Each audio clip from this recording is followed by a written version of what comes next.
My name is Ryan Andrews. Short little bio. I completed my education and training at the University of Northern Colorado, Kent State University, and Johns Hopkins Medicine. I'm currently in an executive education program at Columbia University.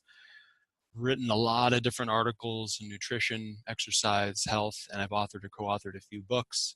You might have seen me in a few different publications I have listed here. I have experience on farms and food waste recovery and nutritional counseling and in school lunch programs. Right now, I teach courses about food and water at SUNY Purchase. I teach sustainable cooking to middle schoolers in the Bronx. I speak and write about sustainable eating, and I teach yoga to individuals working through addictions and mental illness at Silver Hill Hospital in Connecticut. So tonight, I am going to talk all about how our food choices influence the planet, or as I like to call it, eating to prevent the apocalypse. Start off with some bad news, and then I have some really bad news. So first, the bad news. We're in an ecological overshoot. Translation, we're using resources faster than they can be replenished, and we're creating waste beyond what can be absorbed. Essentially, we're overcharging our ecological credit cards. Right now, it takes about 1.7 Earths to support humanity's demand on nature. And this is a global average. So if everybody lived like people in America, it would take about 5 Earths to support humanity's demand on nature. And we're seeing signs of this ecological overshoot all over the world. Waterways are drying up. This is an aerial photograph of the Rio Grande back in the 90s and again in 2013. Mexico City is sinking. It's built on a water table and they're depleting all that groundwater. And so the city's actually sinking several inches per year. After many years of global hunger going down, we're now starting to see it spike back up again, due in part to human-induced weather changes. Sea levels continue to rise, coastal storm surges continue to increase, average global temperature continues to climb. A crack in the Antarctic ice shelf grew 17 miles in 2 months back in 2017. Rivers are rerouting in Canada. Air pollution is killing millions of people. We're seeing a massive annual algae bloom in Lake Erie due to a lot of the wastewater runoff that's funneled into that lake. Natural disasters are wiping out important food crops. We have a dead zone in the Gulf of Mexico that's big, like size of New Jersey big. And a lot of that is due to the wastewater runoff from farms that's funneled into the Mississippi River and goes into the Gulf of Mexico. This gentleman is knee-deep in dead sardines off the coast of South America. And according to the latest annual global risk report, this is hot off the press, just came out in January. If you look at the top 10 risks to humanity in terms of likelihood and impact, many of them are related to failure of climate change mitigation, biodiversity losses, water crises, environmental disasters, biodiversity losses. Nice light weekend reading if you want to look at the annual global risk report.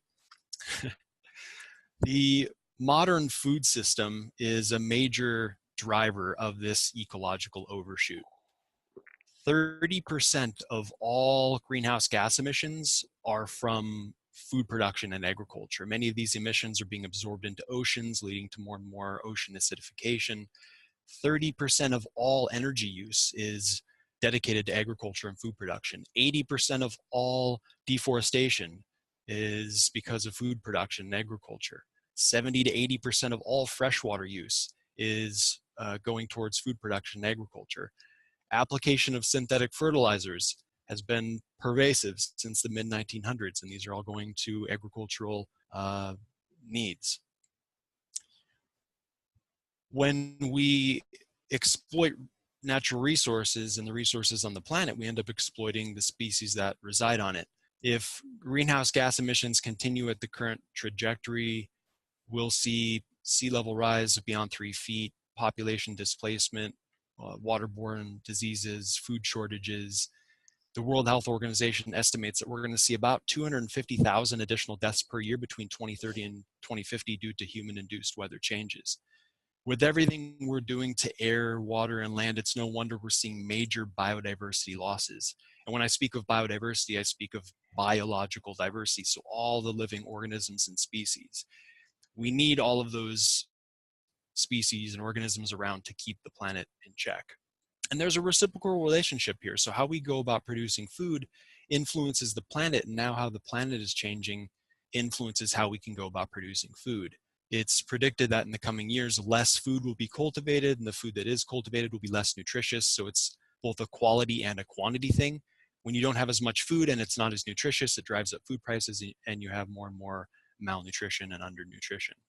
By 2050, over 40% of the world's population will live in an area of severe water stress, and we're losing about 1 to 2 million hectares of agricultural land every year.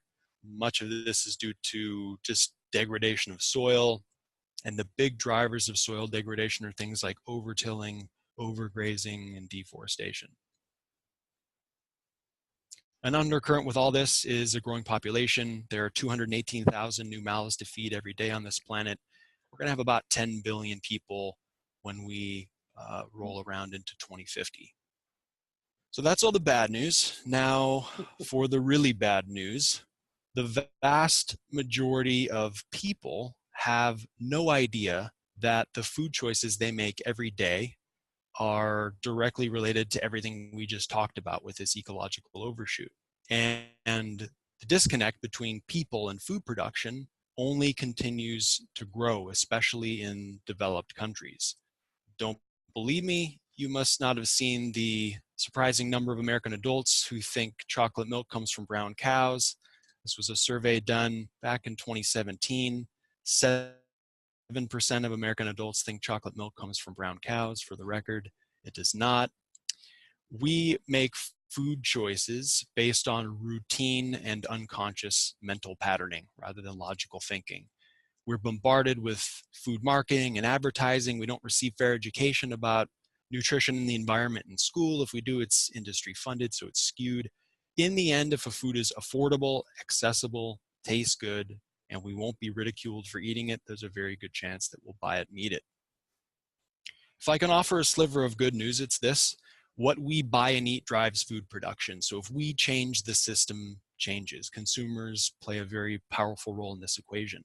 And if you don't believe me, just take a look at Trix cereal. General Mills, the makers of Trix cereal, several years ago, they pledged to eliminate artificial colors from Trix cereal. They wanted to take a small step to potentially improve the health of their customer base. So they eliminated the artificial colors. What happened? Consumers complained. So they brought back the artificial colors. One customer went as far as saying that eating a bowl of Trix cereal without artificial colors was essentially like eating a bowl of salad. So we have some consumer education to do on the nutrition front as well. And I don't know if everybody remembers the Twinkie debacle. Hostess threatened to get rid of the Twinkie, and it's one of the few times in my 37 years on planet Earth that I've seen people unite and raise money and join forces and sign petitions. So consumers play a big role in all of this. What we buy and eat drives food production. So if we change, the system changes. What I'm going to talk about tonight is what we can do as consumers with our food choices to help shape a more sustainable food future. Now, before I get into my big 3 recommendations that we can take as consumers to help shape a sustainable food future, I need to offer a few caveats. First caveat is, when I'm talking about sustainable eating, it's an extremely complex topic. So you might see a journal article, newspaper headline, Instagram story, infographic, trying to summarize the natural world. It's really hard to summarize the natural world in a newspaper headline or a short video or an infographic. People have tried, gets a little bit unwieldy. So what do? Throw up our hands, give up, say it's too complicated? You can, but I've adopted the Wendell Berry approach. The trick is not to find certainty, but to act thoughtfully with partial knowledge. So that's my first caveat. It is complex, but we have enough knowledge to act thoughtfully. The second caveat is everything I talk about tonight is directed to North American consumption patterns. So cattle farmers in Kenya, fishermen in Peru, not as useful to them just because their whole consumption pattern and lifestyle is different than most of us in North America. And the third caveat is I tried to really just focus on environmental sustainability more than anything. So you'll notice some trade-offs that come up related to other issues. I'm aware of that. Just keep in mind, I try to do my best to really focus on environmental sustainability. All right, with that out of the way, let's get into my 3 big dietary adjustments, what we can do as consumers to help shape a more sustainable food future. Dietary adjustment number 1, find your minimal effective dose of animal products and be selective about where they come from. In all of my investigation and research, I found that how much we can benefit the planet with our diet mostly hinges on the amount of animal products we consume. And this really comes down to inputs and outputs. Livestock production requires a lot of inputs, and you don't get that much beneficial stuff back out. 4 countries have my back on this: Qatar, Brazil, Germany, and Sweden. They are the only 4 countries that have a sustainability component as part of their dietary guidelines. All 4 recommend fewer animal products and more of a plant-based diet. Chris Rock, one of my favorite comedians, he has a line in one of his older routines: pork chop will save your life if you're starving to death. I love this line because it reminds me about the importance of context. The complexity and necessity of livestock production varies tremendously across the world. Livestock can be really, really useful in a lot of different ways. Livestock can provide manure to help enrich soil fertility. Livestock can be a source of labor on farms. Livestock can be a source of economic stability and food security for farmers and for people. Some people might need to include animal products in their diet. And certain types of farmers who are handling livestock in a more sustainable way can manage and graze them in a way to where they sequester carbon in soil and rebuild ecosystems and conserve water. A lot of sustainable stuff for sure. However, our consumption of animal products far exceeds what these sustainable farmers can provide.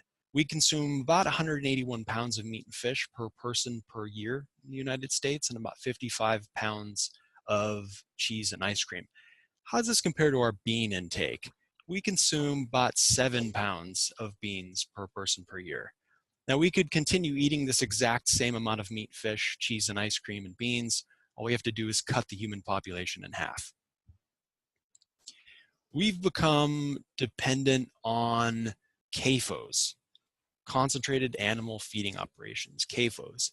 CAFOs are all about intensification. And wherever you see a dark red or orange color on this map, that's where CAFOs are most prevalent in the United States. Like I said, CAFOs are all about intensification. CAFOs are not, they don't look like your traditional farm when you see them. It's like a lot of animals in a small space. It might be an indoor space, depending on the animal. So it looks like this. And these have a lot of negative outcomes, not only negative outcomes on farm workers and animals, but catastrophic environmental consequences as well. So I'm going to talk about the big 4 negative consequences in terms of how these CAFO-style livestock production operations influence the planet. So the first big way is excessive greenhouse gas emissions. Out of all the greenhouse gas emissions caused by humans, so I'm talking everything: transportation, housing, industry, of all the greenhouse gas emissions caused by humans, about 15% are specifically from livestock production. And importantly, livestock production is the greatest source of methane and nitrous oxide, 2 greenhouse gases even more potent than carbon dioxide in terms of their global warming potential. Sometimes when people start to think about livestock and emissions, they have a hard time imagining where these emissions are actually coming from. So let's break this down. Greenhouse gas emissions can come directly from the animals themselves. So that would be enteric fermentation and manure. So just the digestive process of ruminant animals and the waste from animals, that's a big source of greenhouse gas emissions. That's about half. But emissions can also come from all of the resources that go into raising the animals. So a big chunk on here, 36%, is going towards growing all of the feed for livestock. And then 9% is land use change. How would land use change contribute to greenhouse gas emissions? Well, if you have forest is a prime carbon storage area. So if you just mow it over and replace it with feed crops and grazing land, you release all that carbon up into the atmosphere. Now, a big chunk of this, like I said, is dedicated to growing feed for livestock. Hopefully when you see that, your wheels are turning a little bit in your head and you're thinking, okay, so what if we could set up a livestock production model where we don't separate where we grow feed and where the livestock live, maybe more of a pasture-based system. That would potentially decrease greenhouse gas emissions and offer a lot of other environmental benefits. Some researchers back in 2017 wanted to look at what we can do on an individual level to really help lower our environmental footprint specific to greenhouse gas emissions. They looked at all sorts of behaviors. Upgrade your light bulbs, hang dry clothes, recycle, use cold water wash cycle, get a hybrid, things you've heard of. And those are all great, worth doing, but they're all in the low to moderate impact category. When you look at the really juicy high impact category, one of the things we can do is to eat more of a plant-based diet. It's quite well established that eating more of a plant-based diet can lead to fewer greenhouse gas emissions. By exactly how much, it's hard to say. You can see the variability is quite high on this graph. But generally speaking, you can see how as you work your way up the graph, there's a gradual decrease in the amount of greenhouse gas emissions produced the more plant-based somebody eats. A lot of variability here, but the general trend is a decrease in greenhouse gas emissions the more plants somebody eats. The second major way in which CAFO-style livestock production influences the planet, excessive water consumption. 30% of the water footprint of humanity is related to the production of animal products. The majority of that goes again towards growing all of those feed crops. Let's quickly review the world's fresh water supply. Out of all the water on the planet, only about 2.5% is fresh, represented by that little empty square on the bottom right. Of that fresh water, the majority of that's either frozen or just too far underground for us to access. That leaves us with about 1% of the Earth's fresh water available for withdrawal and use by humanity. Not much. When you're looking at growing crops and food production and water use, it gets a little bit complex when you look at the research, and you have to look at three different categories of water consumption. There's blue water. So blue water is irrigation water that goes into producing crops. So stuff that's piped in from lakes and underground, maybe that's used to irrigate a crop. Green water is natural rainfall that contributes to soil moisture, and that goes into helping a crop grow. And then gray water is any water that is polluted from the production of that crop. So just seeing these three categories, hopefully you're starting to think, oh, okay, so different regions might be better suited to growing certain crops and handling livestock production and things like that. Because you'll see charts like this, and they're useful, but they're very generalized. So this is showing water requirement per calorie of food being produced. You can see something like beef or sheep. Those are requiring a lot of water per calorie of food you're getting. Tree nuts are up on the list as well, and you can kind of work your way down. Now, this is obviously just a very general average, and when you go back to our previous slide and look at the different categories of water use, you'll see that it gets a little bit more nuanced than that. So it's hard to just provide a generalized and say, oh yeah, that's way more water intensive. It could be, but the details of how it was grown matter. I like this chart. It was taken from a research paper, I believe in 2017. And the researchers gathered a bunch of food logs from three different groups of eaters. Omnivores, represented by the O, vegetarians with the VG, and vegans with the V. And I like this study because a lot of times when you're looking at sustainable eating, it's these hypothetical situations. So it'll be like, stop eating 1 pound of red meat, replace it with a pound of boiled lentils, and you'll save X, Y, and Z. That's fine, but it's completely hypothetical. And anybody who eats food or works in nutrition knows that humans rarely make predictable swaps or substitutions in eating. So these researchers actually just collected a bunch of food logs from these people and then analyzed their environmental footprint. This is specific to water. Not too surprisingly, omnivores had the highest average water footprint, but somewhat surprisingly, the vegetarians had the lowest average water footprint. The vegans were just above them. More than anything, what I like about this is you can see the wide range of variability within each group of eaters. So if you take the lowest omnivore and the highest vegan, the highest vegan's higher than the lowest omnivore. So this is not to say that one way of eating is the best and one way is the worst. It's to show that the details of somebody's diet matter. And specific to animal products, animal products are a dense source of nutrients and calories. So if a vegan eater is not eating those, they have to get those nutrients and calories from other foods. in certain cases, maybe like tree nuts, like almonds and walnuts, that can maybe drive up their water footprint quite a bit. The third way in which CAFO-style livestock production influenced the planet, inefficient conversion of plant matter into animal matter. One of my favorite charts in recent memory. So starting at the top, we'll work our way down and we'll break this chart down. It's quite an astounding chart. So if you imagine, just picture a globe, imagine Earth. It's mostly blue, so it's mostly covered by ocean surface area. 29% of the Earth's surface is land area. Of that 29%, about 71% is habitable land. And of that, about 50% is agricultural land. Of that agricultural land, the vast majority, 77%, is dedicated to livestock production, either grazing land or growing feed crops for livestock. You might see that and think, okay, that seems like a lot, but surely that 77% of agricultural land dedicated to livestock is producing a bounty of calories and protein for the global population, right? Not really. It's only providing about 17% of the global amount of calories that we eat and about 33% of the protein that we eat.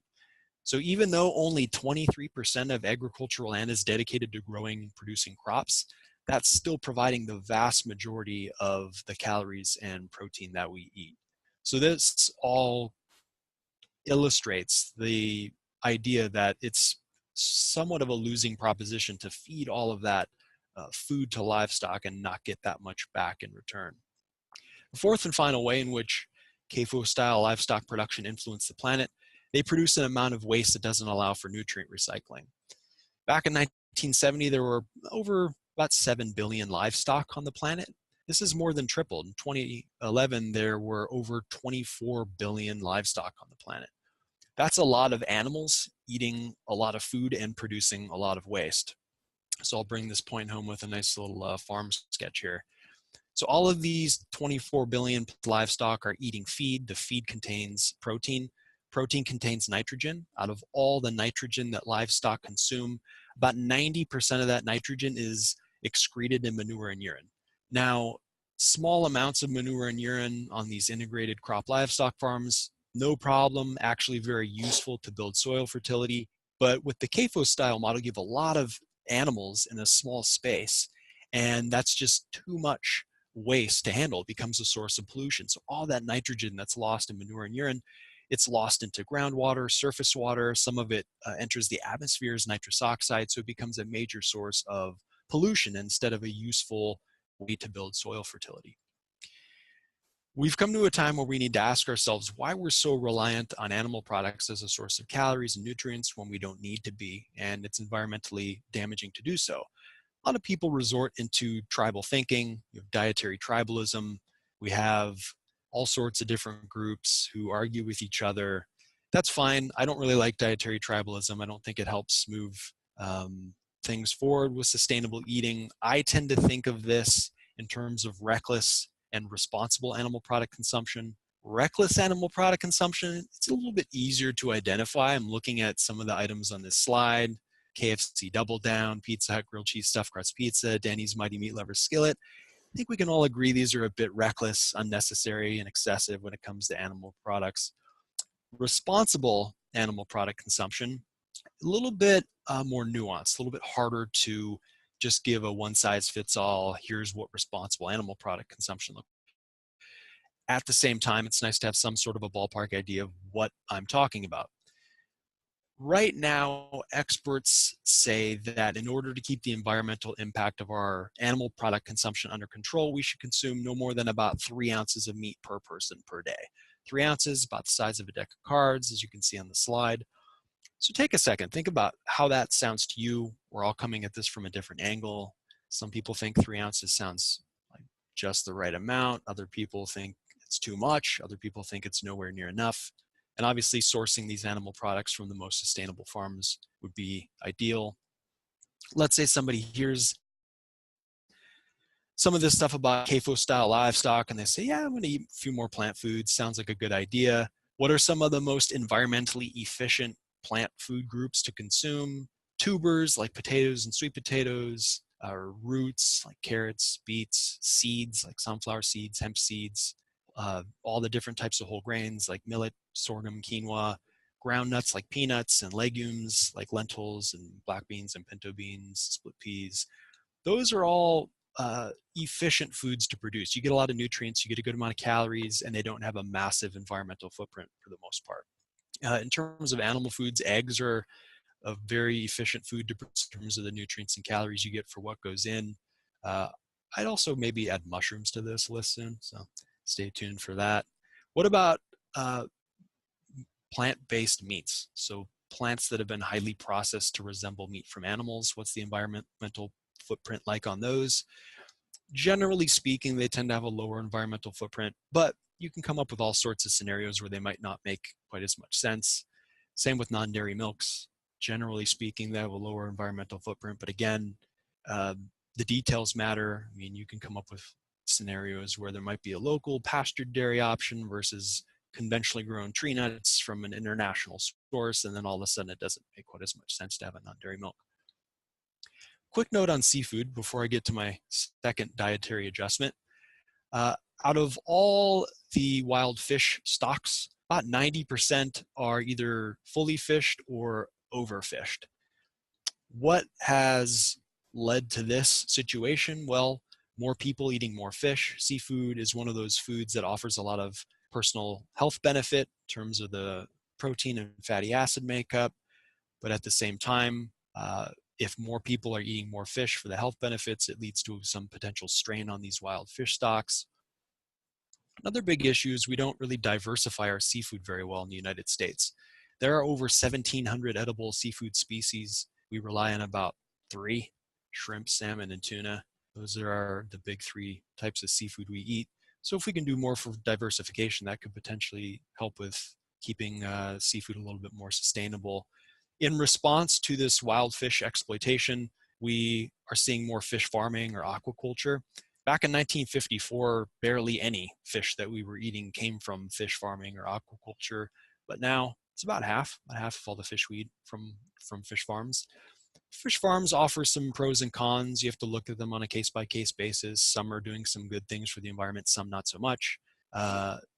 You run into an issue of inefficiencies as well, where you start to catch fish to feed to other fish who are in fish farms, and it kind of becomes somewhat of a losing proposition as well. All right, enough about livestock. Let's move on to dietary adjustment number 2, minimize wasted food. We threw away 5 billion eggs last year. That's enough to make an omelet the size of Manhattan. Towards the end of the Great Depression in 1939, households in Great Britain were wasting about 3% of their groceries. Now in America, we waste about 25% of our groceries. So imagine somebody coming home from the grocery store, they have 4 bags of groceries. One of those bags is probably going to end up in the trash for a variety of reasons. This chart represents the food supply chain all the way from farm to plate, left to right. In developing countries, you see the vast majority of food lost and wasted early in the food supply chain. So on the farm, with transportation, handling, storage, out of 2,400 calories they're producing per person per day in certain developing countries, they're losing almost 400 of those calories early in the food supply chain. So maybe they didn't have labor to harvest the food, it went and it just rotted in the field. Or maybe they had a big pest infestation and it wiped out the crop, or maybe they couldn't transport it on time, or cold storage. So that's where you're seeing food loss and waste in developing countries. In developed countries like here in the United States, most of the food that's lost and wasted is at the other end of the food supply chain, at the consumption end. So at home, restaurants, grocery stores, we're producing about 4,200 calories per person per day, but we're losing over 700 of those calories at the consumption end of the food supply chain. What's leading to all this food loss and waste at the consumption end of the food supply chain? A lot of things. A few of the biggies is, first off, we eat more fresh food in the United States. So fresh foods, vegetables, fruits, dairy, meat, seafood, eggs, these foods have a short shelf life. And if you compare that to some of the foods they're eating in developed countries like dried legumes and tubers and whole grains, those foods can keep for a really long time. So simply eating more fresh foods, you're more likely going to have food that just goes bad in a short amount of time and you have to discard it.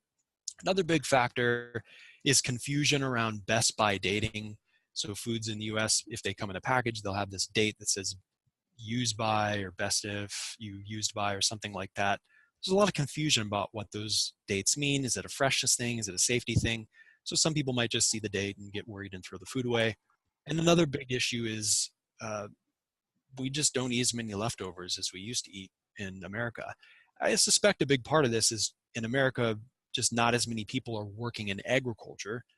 Hence, they don't see the amount of time and energy and resources that go into producing food. So maybe they're just more likely to see a food that might be questionable and discard it without giving it much more thought. Uh, Wasted food is a double environmental whammy. So environmental whammy number one, when you discard a food, throw it away, you essentially are just discarding all of the resources that went into producing that food. 21% of fresh water, 19% of all fertilizer, 18% of cropland, 21% of landfill volume. That's all devoted to food that's never consumed, food that's lost or wasted. Environmental whammy number two, when you send a food to the landfill, it starts to break down and release greenhouse gases. And we're not just talking about a trivial amount. If wasted food were represented as a country, it would be the third largest greenhouse gas emitter behind China and the United States. Surely we're not sending that much food to the landfill, right? We actually are. Food represents the single largest component of solid waste in landfills. And beyond these environmental whammies and greenhouse gas emissions, if we were able to retrieve 50% of our wasted food, we'd be able to feed an additional 1 billion people. I talked about how we waste a lot of food at home. We also see a lot of food waste at grocery stores. And one of the big reasons for high supermarket turnover is ugly produce or visually unappealing fruits and vegetables. So if fruits and vegetables don't look a certain way, like how consumers expect them to look, we're not going to buy them, and the grocery store has to get rid of them. This this one always makes me laugh when I think to myself, I love watching people shop for produce, myself included. I'm part of the problem. We all become like these investigators in the produce section. We're all like a pretentious Martha Stewart, scavenging, looking at avocados and apples and rejecting things with the slightest blemish. And then meanwhile, it's the same people who are like one-handing Go-Gurts and Big Macs while they drive to work. So I love how we become produce snobs. Grocery stores can donate food that they're not going to use to food recovery organizations. Still, almost 38% don't do that. A lot of them are worried about liability, but there are actually laws protecting donors in this country, so that's a good thing. There are all sorts of strategies we can utilize to minimize food waste. Plan meals better, take leftovers home, actually eat the leftovers, be willing to buy the ugly produce, donate food you're not going to use, bring food scraps to farms for livestock, maybe compost, get clear on what the best by dates mean, avoid really big packages that might end up going to waste. And anybody in schools, if you can have recess before lunch, you can actually decrease plate waste by about 30%. Third and final, dietary adjustment. Eat organic-ish. Now, my title for this third dietary adjustment has evolved over time. I used to say eat organic, then I said eat organic-ish, and I've further updated it. It's more of a mouthful, but buy food from farmers who incorporate sustainable agricultural practices. In many cases, this includes locally and or organically grown food. I've updated it from just saying organic because in talking to more groups of people, I found that organic has a lot of baggage right now. A lot of people have different associations with the term eating organic. You might as well while you're listening to this. So when I speak of organic food, know that I'm speaking of organic farming practices. Any type of associated kind of baggage term, maybe just set off to the side for the next few minutes as we talk about this. We stand in most places on Earth only 6 inches from desolation, for that is the thickness of the topsoil level upon which the entire life of the planet depends. Soil is like a savings account. The more you deposit now, the more you have later on. If you're constantly just making withdrawals from the soil, you'll eventually be left with nothing. Also, like a savings account, topsoil formation takes place really slowly. 1 millimeter of topsoil formation takes about 20 years under natural conditions, and we're far exceeding this rate of renewability. The goal of organic farming is to build a robust soil savings account and conserve water. And it does this through a lot of different farming practices. Some of them you can see here, like rotating crops and utilizing small amounts of animal manure and compost and planting cover crops, not using a lot of synthetic chemical inputs. All of these farming practices have been around for over 6,000 years. They were practiced widely until the mid-1900s. And they all have the goal of building this resilient, productive soil over the long term. Conventional modern industrial farming practices, for the most part, through monocropping, overgrazing, overtilling, overapplication of synthetic chemical inputs, they're just constantly making these soil withdrawals over time. So while it might lead to a lot of productivity in the short term, it's depleting the soil long term. Now, to incorporate some of these practices, you don't have to be certified organic. And this is where it's nice to know your farmer, know where the food is coming from. You can definitely go to farmers markets and see farms that are practicing these things, but they might not be certified organic. That's completely fine. Organic certification takes time and a lot of money. I tend to agree with Dan Barber. He says the best kind of farming cannot be reduced to a set of rules. I tend to agree. The U.S. National Academy of Sciences has designated 4 main metrics of sustainability when it comes to food production and agriculture, and you can see them represented by the different colored petals. So you have the orange petals, that's productivity. You have the blue petals, that's environmental sustainability. You have the red petals, that's economic viability. And you have the green petals, that's social well-being. You're only looking at productivity, the orange petals, and you compare conventional to organic. So conventional's on the left, right, organics on the right. No doubt that conventional will come out on top in terms of productivity in certain cases. However, when you start to look at all 4 metrics of sustainability, organic agriculture appears to be optimal long term. This map in the United States, each of those numbers shows how many acres of agricultural land are under organic production for that given state. And in the bottom right, you see the top states for organic production. You might look at these numbers and think, wow, that's a lot. But when you add all of those up, it equates to less than 1% of agricultural land under organic production in the United States. So not much at all. And that's not much different globally. We're at about, I think, 1.2% of agricultural land across the earth is under organic production. And in the United States, about 4% of all food sales are organic foods. So it's not much, but it's growing. There are all sorts of things you could talk about related to organic food and the environment. I'm going to focus on 2, fertilizers and pesticides. First off, fertilizers. Plants need nitrogen to grow. Organic farmers get this nitrogen through a lot of the other practices I showed on that previous slide.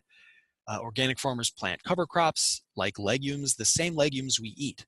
And these legumes fix nitrogen from the air. It's like a natural form of fertilizer for other plants to grow. Conventional farmers, they get nitrogen through synthetic nitrogen-rich fertilizer application. And out of all the nitrogen-rich fertilizers they apply, about 30 to 80% of the nitrogen is lost. So some of it sticks and it's useful to helping plants grow, but a lot of it, 30 to 80%, is lost into water, lost into the atmosphere, and it becomes a source of pollution. Why do I have a picture of an elementary art project up here? Well, the glitter in this art project reminds me of the nitrogen used in conventional farming. So you have this art, you have the glue, the glitter, the construction paper. You apply some glitter, some of it sticks, makes for a pretty piece of art, but a lot of the glitter goes everywhere else and creates a mess. That's like nitrogen-rich fertilizers. Just like in the human body, if you have too much sugar or cholesterol floating around your bloodstream, it harms the whole body. If you have too much nitrogen floating around the waterways throughout the earth, it harms ecosystems, major source of pollution. Phosphorus-rich fertilizers are another major issue. This is an aerial photograph of the longest conveyor belt in the world.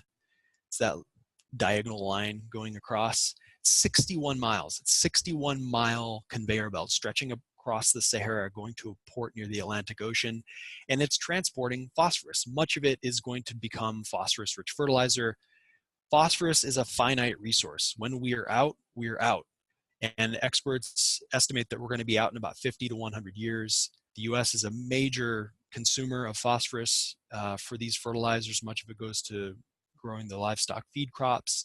And then you have a spillover effect, just like the nitrogen fertilizers. So when you apply it, some of it's helpful, but a lot of it goes everywhere else and contributes to dead zones, algae overgrowth, stuff like that.